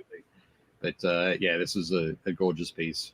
Yeah, I love this one. His colors are so good. His light, his like use of light, and like his artificial reflections and stuff, like on the chess pieces. The one behind the dog, it's like lit on the left-hand side, and then in the bottom left where the pawn is, like it's lit on the right-hand side. Like it's just so cool. So there's like this cool light that's like somehow hitting both sides. It's coming from the front. Yeah, it's awesome. From this sort of spot here, so it's here and hitting up here. But no, looks it's fantastic. But beautiful work there, Chris. Thanks very much for bringing that along. This is Chris's first Nova as well. Drove all the way out from St. Louis with Val Bjorn, and last year's fan favorite winner Dan Dougal as well. But awesome stuff. And then next, oh, sorry, there's an even closer look at the Bulldog for you, Jake. He's the best. I think just is awesome. Such beautiful detail on the cloak, the interior. Yeah, look at the moss on the chest piece. I didn't see that from further away. That's wild. One of my favorite things is the almost rainbow hues he's got on her like upper left thigh. Oh yeah, like that's just incredible. Like all the hues he has on the metal are just just reflected here from the he's got two vials there. I think that the drink me potions. Yep. Little nod to that. That's something that didn't show earlier, but the rabbit has up here has a pocket watch attached to his cloak there, his cape. Yeah, so good. Looks fantastic. So there's lots of little tiny nods to Alice, and just enough to make you go, "Oh yeah, this is Alice in Wonderland," right? But nothing sort of hitting you right over the head. But yeah, awesome work. And then next up is Best of Show. I was pretty stoked that I didn't. So I'm glad you got this photo. So I took a photo of this case earlier to get the crazy red Oni in the background. Yep. Because I thought the color was amazing on it. Like he's super vibrant, and I didn't see this. So that's Majestic from the comics, and he's a character that was written by Dan Abnett and Andy Lanning. So really? Okay. Yeah, I was like, this is a super deep cut. Like this is a really cool character, I thought. Yeah, absolutely. I was super happy that my phone camera through glass to get this shot. And when you zoom in on it, you can still get all the detail. The detail around his eyes, that sort of subtle green tint on the lower half of his face there. Just absolutely beautiful. So yeah, this was Steve Garcia won this Best of Show. Absolutely fantastic work. He's wild. In this model too, there's like his shoulder is so big and smooth. Yeah, that requires precision attack. But then you have these little like fabric folds under like where his arm connects to his chest, and then like the cape itself. Like I don't know how many capes I've struggled on. He's painting the top and the bottom, like the front and the back of it, right, with the light play and stuff. What a master! Like that's a true. I mean, all of these are amazing too. Like the historical one won something too. I think right next. Yeah, to this one. One best historical for Masters. Yeah, awesome Marine there. Yeah, Steven is amazing. One thing I will quickly point out as well, over in the back here, you see Wonder Woman and Batman. These are Pez dispensers. Oh wow! So these aren't. I didn't even realize that when I looked at them. Yeah, these aren't busts, so they've been stuck on a sort of rectangular columns. These are actual Pez dispensers that have been painted. And this person also, I'm not sure if they posted it if they entered it here, but they have a Superman that looks like they basically pushed the painting. They painted on Christopher Reeve. So you look at it, it's like. This is Christopher Reeves. Superman looks absolutely spectacular. But again, that's awesome work there. But yeah, Steve's Best of Show, absolutely spectacular. Blake says chest hair representation. I feel Steve. when Dave and I were going around looking at historicals, that was the one thing, like really up close. Those are really fine, and it's like, this. For someone to put the time into doing all his chest hair. Yeah. Look at it, and the helmet looks hammered, right? That's such a interest. Is it true or is it non-metallic? I can't tell, but it's so amazing. It's not a metallic. It's still in that. It's a very deep olive drab kind of color. My phone isn't picking that up, but it's like it was like dust and like chipping almost. Yeah, scuffing over it. Yeah, it's wild. And the webbing as well. Like the strap underneath is that canvas sort of strap. Yep. Yeah, look at that. Looks magical. And the leather strap for the rifle. It's awesome. But beautiful work there, Steve. And did the Majestic win? Yeah, that Majestic won Best of Show. Oh. So that's Steve Garcia there lifting the brand new Capital Cup above his head. Nice. So this is something that Dan and the team added this year. which is fantastic. So on the side there is the winners for each of the competitions, the capital palettes going back to 2013, I think. 13. Yep. As a hockey player, I love the idea of having a heritage trophy that's a legacy trophy, and you just add on the names. Like that's well, the cool. joke. Well, I mean, Mike and I, we spent a lot of time with Dan Osborne trying to figure out like what's the best way to do it. And when we first started the conversation, we're like, where can we get a replica Stanley Cup? Like that's like the ultimate trophy. Where do we go for this? And then we ended up with a local artist and woodworker. Was it Brawl Full of Sawdust? Brawl Full of Sawdust. Gabby, and she does phenomenal furniture, and she does gaming tables also that are absolutely beautiful. And she agreed to help us make this, and she did all the cutting and measuring. She did all the wood burning and cutting and filling with the epoxy, and it's a beautiful piece. Beautiful piece. So I'm going to definitely give her props for that. We definitely didn't start there, but we're so glad we ended with like a piece that was crafted by an artist, even if it was a slightly different kind of art than what we normally do, but it was really important. Yes. And this bowl is like a vintage trophy bowl, right? Mm-hmm. Yes. So absolutely, it's fantastic. But yeah, it's great to have it there. And Cal says make the trophy heavier next time. It's pretty heavy. I think it's heavy. Yeah, it's pretty heavy. It's just Steve Garcia is just strong. Okay. Yes, you can see that there. Yeah, Steve is super strong. I mean, the cup itself weighs 40 pounds. Like it's supposed to be like it's supposed to have some heft to it. Yeah. Come on, we're artists, man. I'm gonna graciously bow out, gentlemen. But thank you for having me on so much, and thank you to everyone who's watching this, and thank you to the whole team that made this happen, from the attendees to the folks who do the work. It's amazing to be part of something just so big and grand. Mike, thank you so much, man. It was awesome having you on. It was great talking to you all week, and again, thank you for putting on the show and helping us helping everything come through great. So thank you guys. It really means a lot. Happy to be on anytime. Awesome. Thanks very much, Mike. Take care, Mike. Let's talk to you later. Excellent. Cool. I'm just going to we'll just quickly skip back to that. I think there was one other thing I've got at the end. Oh yeah, this was my flight home. Nice. Great sunset, right? Yeah, it came out pretty good. Yeah, it was. My flight was supposed to be. It was pretty close. My flight was supposed to board at 7:25. Doors closed at 7:45. Flight leaves at 8. I got to the airport at like 7 o'clock, maybe 7:05. Jesus. Well, because originally I'm like, well, I'll leave at 6:30. It'll take 15-20 minutes. I should be fine. And then there was no service. I forgot I was downstairs in the loading dock helping them like load the pallets and everything. And then I was like, well, I'll just get a car from here. And it was like unable to find service. And then it said it did. And so I went back to the room and grabbed my stuff and was heading upstairs. And then it was like while I was walking through the building, it like dropped it, and whoever my ride was like dropped the ride. Yeah. So I went outside and I was talking to Eric Swinson, I think, was outside. So I was talking to him, and I called another one and was like, oh, well, pick me up at the south entrance, or the entrance on Connecticut.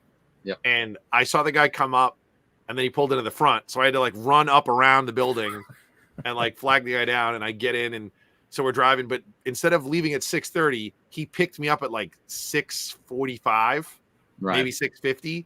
And I was like, and then I got an update being like, oh, your flight's moving up to 15 minutes. And I was like, okay. So I was like, I told him, he's like, no, he's like, well, I'll get you there in time. I'll get you there as close to 7 as I can. And again, I have like a TSA pre-check, so usually I can just get through security pretty fast. And for this time, they decided to flag me, and they went through all my bags. They went through my suitcase. They went through my backpack. I was like, are you kidding me? I'm like, really? Do I look like a domestic terrorist? The 6'6" white guy with a mohawk? Like, you don't think that's a little too on the nose, or it's a little too suspicious? But it was the roll of stickers from Dave. Oh, geez. And the tins of dice from Dice Baron that set off the alarms. Oh, there you go. Don't take stickers from me. From silly Australians. Well, it was just they couldn't tell what it was. It was just they were like, we don't know what this is. It just looks like a block. And I was like, that's fine. I'll take it out. So is this looking over DC? Yeah, this is like we left. We ended up leaving a couple minutes earlier. We left at 7:53. So this was literally as we were climbing out, like they were just starting to level out. So I think this is. I'm assuming this is Virginia, or like actually this might be Jersey, but it's like right as we're climbing out of DC. So you wouldn't have hit Jersey by then. No, not if you still climbing. Cool. I think that's it. We've got for our show. Let me make sure that there are no more slides. Yep. End of show. Oh, David, I know why. It's a buddy of mine's is a former TSA. Like I know exactly why I got grabbed, but yeah. I was just like, come on, like I'm trying to make my flight. Nice. So two things. One, Dan, thank you very much for being with us to talk about that. But now Dan is also going to stay with us as we go through the community miniatures. Buckle up, Dan. So everybody else, even though Jake and I and Dan and Mike weren't able to paint many miniatures over the last week. I painted a Space Marine at the booth. Yeah, I painted this dude.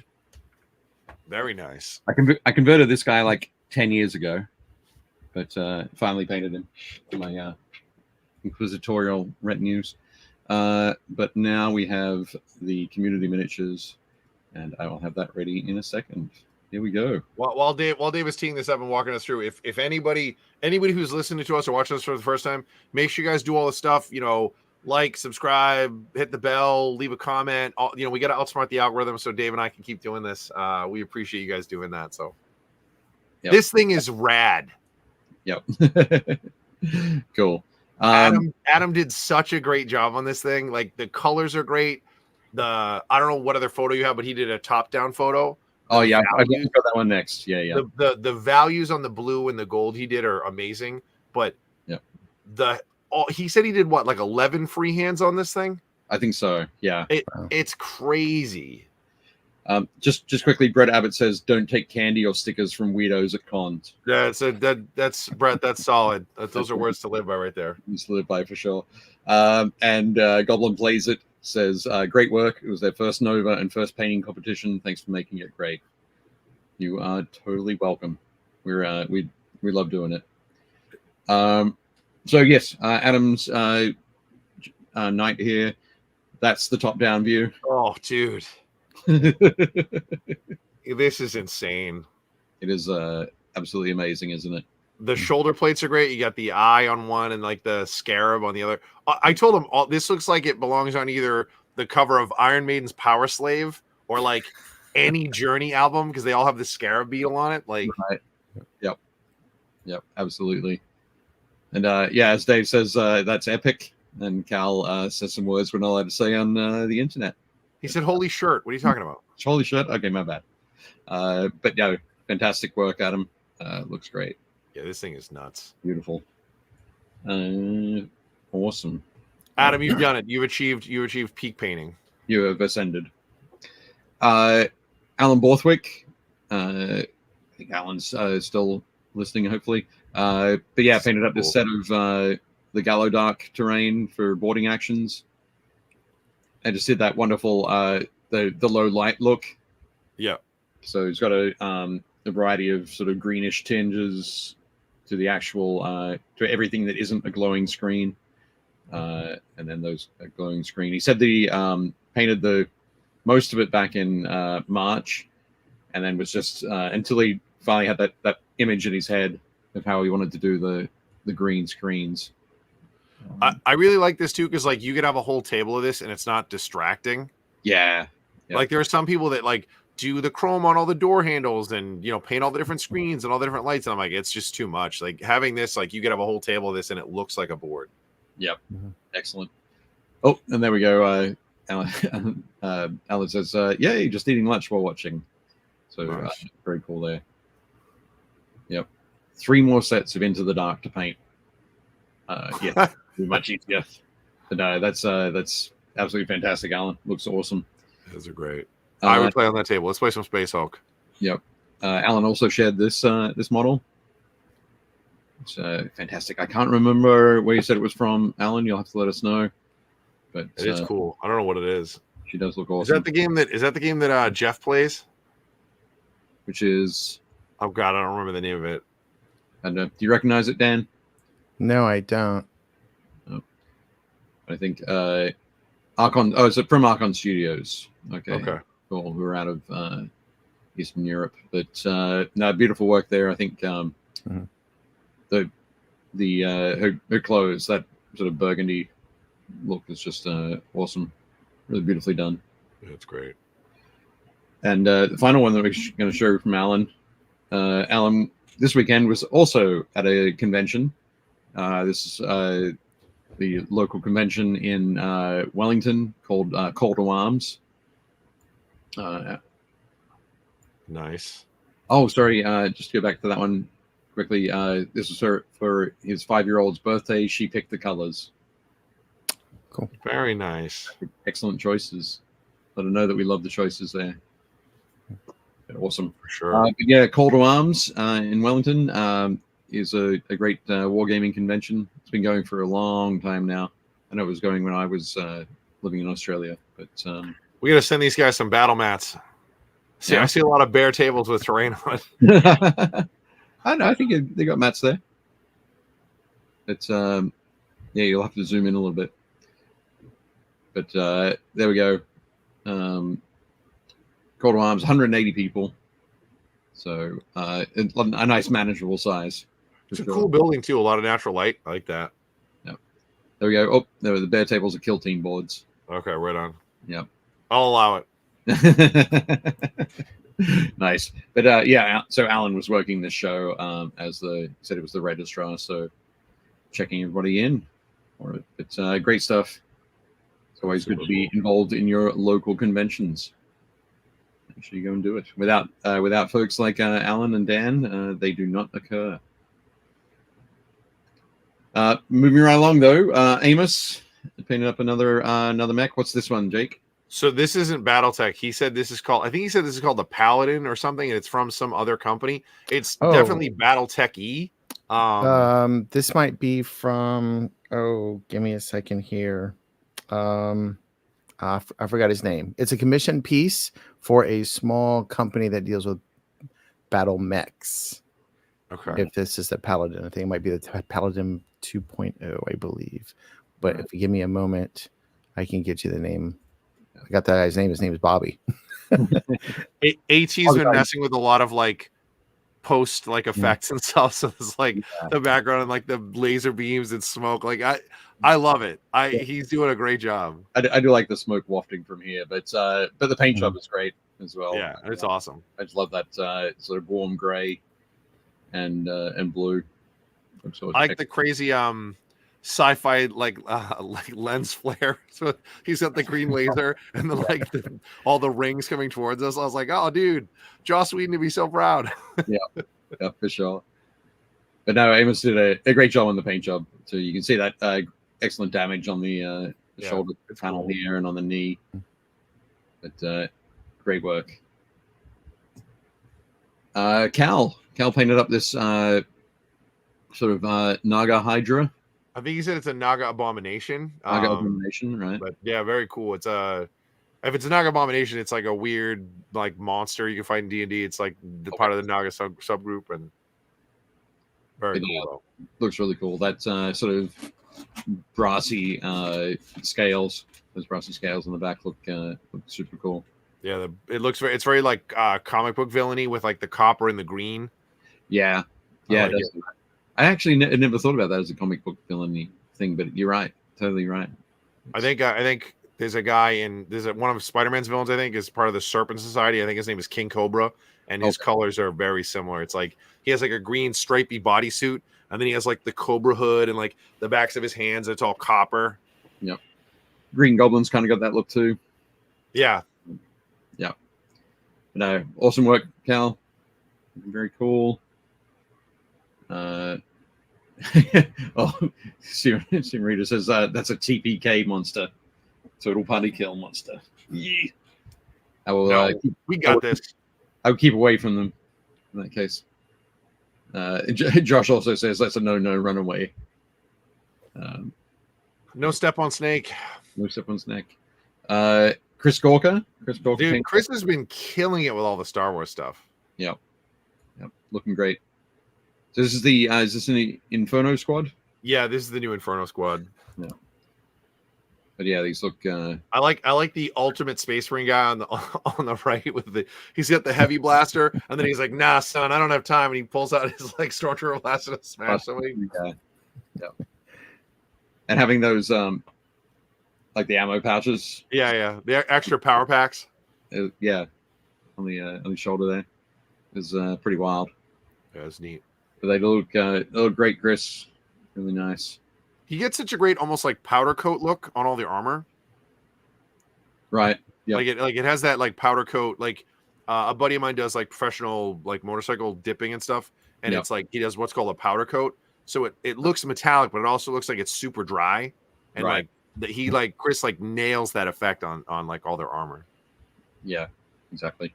And Josh there saying, Chris reminds us it's quicker to pull your sidearm than effect a reload. Absolutely True. Beautiful work. Excellent. Clive Mills. Clive Mills doing a little bit of slap chop work here on this. Is this like a giantess? Yeah, so he said in the post, I think he's going to try to turn this giantess into like a Queen of the Jungle kind of vibe. Right. Yep. Yeah, which I fully support. Oh, absolutely. Notice that orc skull on the base. Yeah, it's super cool. I like after seeing all the crazy of it Nova Open, I think I'm going to step away from painting. I'm just going to do like paint consulting now. I'll just be like, oh yeah, those are the right color choices. Or yeah, you should totally powder coat that armor. Fantastic. Of course, he should have a sidearm and not be shooting his main weapon. Yeah. I think it might be a 3D print, Steve. You could be right there. I don't know. It could be. Clive I thought it was a board game piece. I thought it was something from like a board game or something, but it's possible too. Yeah. Clive has been painting up quite a bit of stuff though. So that's the original Dungeons and Dragons cartoon cast. Yeah, that's the Dungeon Master at the front. Yeah, right? That's Dungeon Master, and then that's Bobby the Barbarian, right? And then that's Hank the Archer. Okay. And then that's Eric the Cavalier with the shield. Okay. I always thought he was hilarious because he doesn't have a weapon. Eric just has a shield. Has a shield. Nice. I forget the girl in the front's name. She's the acrobat. Okay. Which is a thief subclass, so her staff can like expand, and she's like super acrobatic.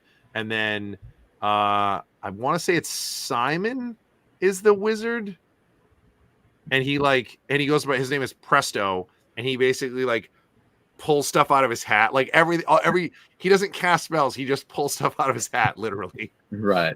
And then the girl in the back is Bobby's older sister, and she is the thief. So her cloak, when she puts the hood up, it turns her invisible. Right. Cool. But super fun, super cool. So Alan just said Sheila and Diana. The giantess is from Blacklist Minis. Oh, nice. Their Kickstarter was so delayed, people are only getting it now. So that's cool. Good to see.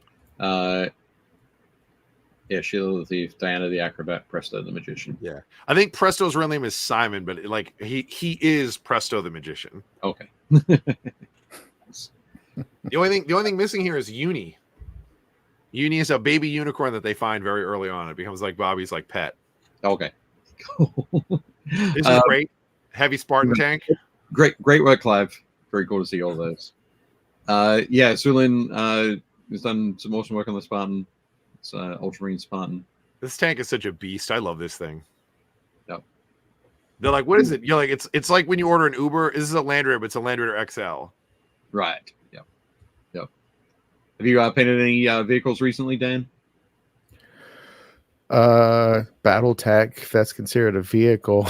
Yeah, a little small vehicle. Sure. It's still a vehicle. We have armor came into play with the mercenaries, so I have a couple tanks that I'm working on, and I had some tanks to supplement some of my other mechs. So dude, I'm waiting for them to finish up and ship us their Kickstarter. We backed that so heavy, and my store's still waiting on.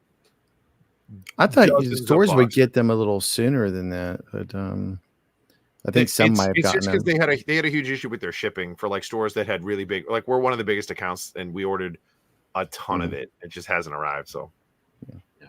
And I heard there was some kind of queue system they were trying to do. A lot of people were kind of confused by that. Might be part of the challenge also. Yeah. Excellent. But that's cool. Fortunately, fortunately, Sulin was able to wrap this up, and there's some great sort of side-on shots as well on the Facebook group. So all of these photos, for those who haven't seen them before, are from our Build Paint Play Facebook, Build Paint Play community Facebook page. Yeah, just look for Build Paint Play. So definitely jump on and check them out. There's so many up there. Yeah, also linked down below. But yeah, some beautiful work, some great detailing and weathering on that. I appreciate the wear on the tank. Yeah, this would have been a great sort of palette cleanser after that the bust that we saw last week. Yeah, probably. He's like, I'm gonna paint a blue box. Yeah, blue box instead of super awesome model. Very cool. That's super cool. Yeah, James Craig. James Craig is a buddy of mine from Canada. He's been working with a group of painters to do some charity work. Was that a Manticore? Yeah, it's a Manticore. So yeah, if we were to turn this on the side, you see that's a Chimera base, these rockets, but the flame and the smoke behind it are from Deadly Print Studios. So they sponsored the Astra Militarum army that they put together for. That is super cool. I've always seen people run the Deathstrike missile launcher, the one big one. I don't usually see Manticores on the table. Yeah, I think this one might have been like, oh, you've got some cool missile trails. Let's put one of these together just in case. I mean, we can all hear this in our head. Like, I love the way this looks. Oh yeah, definitely. But I love the way that so up at the top obviously hottest where it's or brightest where it's hottest, and then as it moves down and starts to turn into smoke, you got that superheated smoke there. Yeah, coming down into the sort of the whiter thing that's just reflecting the light. Yeah, he used the second flame as like light source. I also like that he did the heat effect on the actual the exhaust bell. So like the two that aren't lit, you can see they're just like, it's just gunmetal. The two that are, you can see that they're like the metal's superheated, and like it's really neat. Yeah, that's look awesome. Brilliant work there, James. Fantastic. And then in the next round, this thing gets blown up by a predator. Right. Yes. So yeah, Jason Kohler posted this one. This is a teeny tiny mini. I think this is like 10 or 15 mil. Yeah, this is super small. I'm assuming that's like a 10 mil or a 15 mil square base. Yeah, I think so. Yeah, I think it's very small there. This thing's like smaller than a night goblin. Yep. And just excellent work on that molten sword. You get the flame sword and the ice sword. Yep. This looks great. That's pretty dope. I like it. But yeah, nice work on such a tiny miniature there, Jason. Looks great. Josh Potter. Finishing this thing up. Yep, finished it up. This was the elf we saw last week or the week before.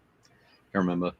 But this is from the Hobday and Hicks sort of fantasy version of Baron's War. I like it. The base, like we talked about, the base makes such a huge difference. Like his foot doesn't look like it's at that weird angle because the way it's sculpted, like you can fix everything, and it just looks awesome. The color work is great, and the flowers and everything. But yeah, beautiful work there, Josh. Looks great. Yeah, awesome work. Next up, Joshua Danko. Yeah, so he's using this to make what are they called? They're like I can't think of it. They're part of the White Scars, but they're part of the Sagi Amazon. Yeah, it's like the Dark Suns or something. They're the not Ravagers. What do you call like the guys who use the crazy weapons? I think Despoilers or Destroyers. I think it's Destroyers. They're like the destroyer arm of the White Scars. So like their armor looks different, and they get shunned a little bit because like they use the crazy destroyer weapons, so they're like just irradiating themselves every time they use them. Yeah, but these guys are cool. An excellent job there, Joshua.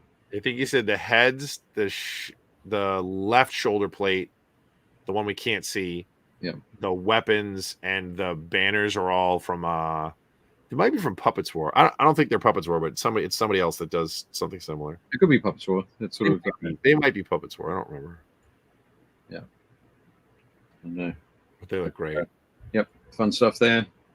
Nice one. So Dan, Kelly Rowe has been posting a lot of Marvel Crisis Protocol photos over the last sort of 6 months. And last week we joked that Kelly's MCP shelves must be full. So he posted a photo of his MCP shelf. And he's showing that there's still plenty of room to fit everything else. So the bottom left one is totally empty, and there's always more space. More space down here. Yep. A lot of empty space on the second shelf up from the bottom. This one? Yeah, the middle one. One up. Well, yeah. So this one here. Yeah, there's some empty space here. Some space there. You're good. You got plenty, Kelly. Yep. Yeah. That's a really cool display cabinet he's got there, like that. Yeah. I think it's really neat. It's got the Sentinels arranged. Yeah, the big one is Sentinel Prime, and then the other two are the Sentinels. You're right. Very cool. That game is super fun. I know. Awesome work there, Kelly. Thanks very much for sharing. If anybody else wants to post some photos of their miniature display cabinets or that kind of thing, that'd be great to see. I always tell people if anybody's ever like looking for cases, I think IKEA has like so many options now. They have some really, really nice ones, and they're not super expensive. Yeah. I also like this would drive me nuts. Like somebody wrote, David wrote he couldn't have it. Oh no. Oh yeah, guys. Stephen wrote, couldn't have it because of kitties. Yeah, because the cats and stuff. The big one for me is like they get dusty. So like all the IKEA ones, they have a lot that are just like, closed glass cabinets, and for me, I think it's just a lot better. Yeah. Excellent. Sounds like Dave Hummel's going to be getting some cases soon. Nice. Excellent.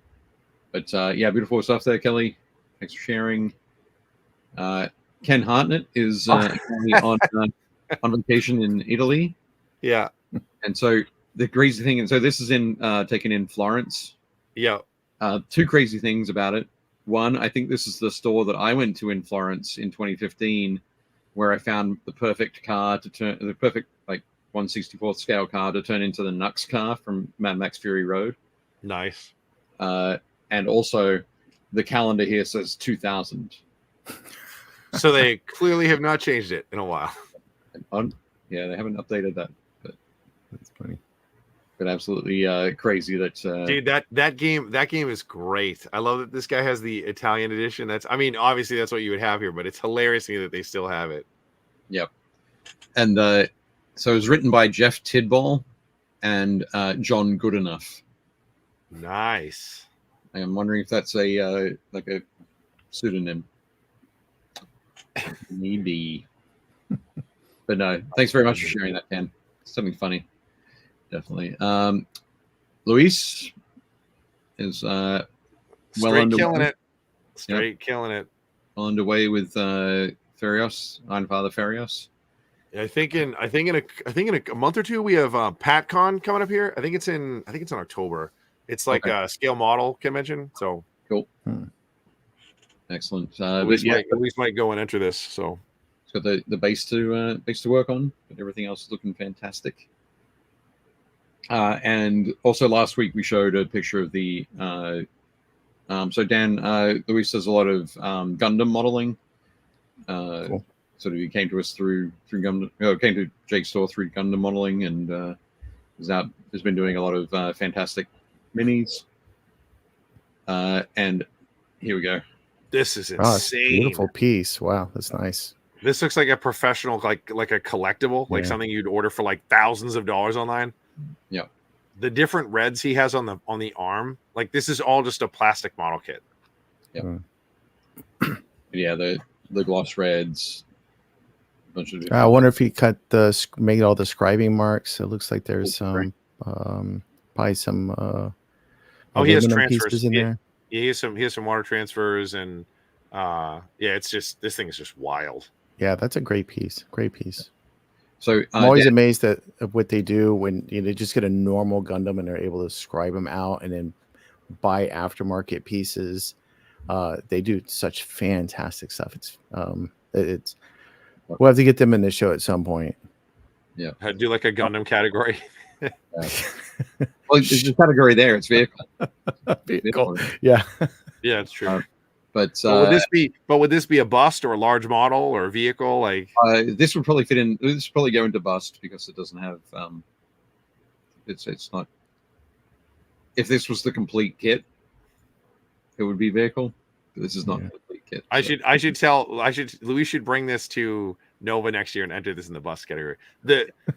This doesn't do it justice. This is not the best photo. The value he has on the arms is insane. Like you're like, I saw this and I was like, oh, that's obviously die cast. This is a die cast model kit. He's like, no, the whole thing is plastic. I was like, what? And all of this is painted with an airbrush, no brushwork. Wow. Yeah, I think he said he did it a piece at a time. Yeah. Mm-hmm. So fantastic. Thank you very much for sharing that, Luis. I love this. I love this whole diorama. Yep. So yeah, Nathan Sorensen. There was a fantastic little bit of what do you call it? The fiction, like the mini fiction. Yeah, a little bit of lore that he posted. Yeah, it says like Imperial vessel, like or Rogue Trader vessel, like X36. Prepare your whatever it is. What do you call it when you have to like kind of grease the palms? Like you have to make your. I thought it was basically prepare your manifest. The what are they called? The void ravens, perhaps. Yeah, but it's like prepare your pledge or whatever for the void ravens. Otherwise, we'll just take it ourselves. I was like, oh, okay. Yeah. It's great. Yeah, it looks fantastic. Bursting through into the ship interior. I think this is the train behind there is not Black Site Studios. Sorry, Death Ray Designs vault. Yeah. Backgrounds. It looks, but yeah, the excellent photography there. But yeah, Dave Humble says Kool-Aid Man. Oh yeah. Yeah, this is rad. He did such a good job with it. Yeah, beautiful work. Patrick Keith is next. He's been chipping away at this thing. Yep. Chipping away at his Sisters of Battle Army. But yeah, looking fantastic here. I love all the weathering. As somebody who has a ton of tanks, like I love. Again, it's good weathering. It's not excessive. It's not crazy. It's good. I like it. Yeah, absolutely. But yeah, it's definitely great. And I think those are some of the new plastic panels. Yeah, with the little filigree pieces. Yeah, I think so. Yeah, I think so. Also, it seems that way. Yeah. Looks great. Steven says Patrick Keith has been kicking butt on this Rhino. Absolutely. Looking great there, Patrick. Very nice. Stephen Lee. So last week we showed the first mini that he'd been working on. So, okay, Dan, where are these guys from? Do you know? Oh, you're not in. I know you enjoy your historical models, but so these are 1809 Austrians. I knew they were Austrians because of the white uniforms, but it looks like he changed they should have blue trim if they're Austrians. No. Different regiments will have different trim. The one he painted last week had the blue. Well, these could be from a different regiment. Sure, it's possible. Yeah, that's collars and cuffs is how they would designate the different regiments. But yeah, looking good, Stephen. We're a little bit worried about how long it was going to take you to paint the army, but now that you've got 6 guys done there, along nice and quickly. Only 278 to go.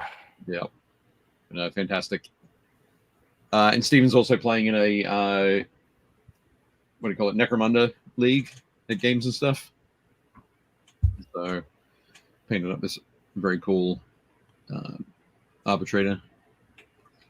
This very cool capital city judge. Yep. Yeah. Looks like a judge to me. Yeah. I think the way he's done it is that rather than sort of working out from black, he's gone with or maybe sprayed it black and then hit it with either like a slap chop dry brush or a I thought he said on this, he said he did his entire model with speed paint. Yeah, it definitely looks like it. This looks like the grim black speed paint for the armor. It's got that little sort of greenish bluish tinge to it.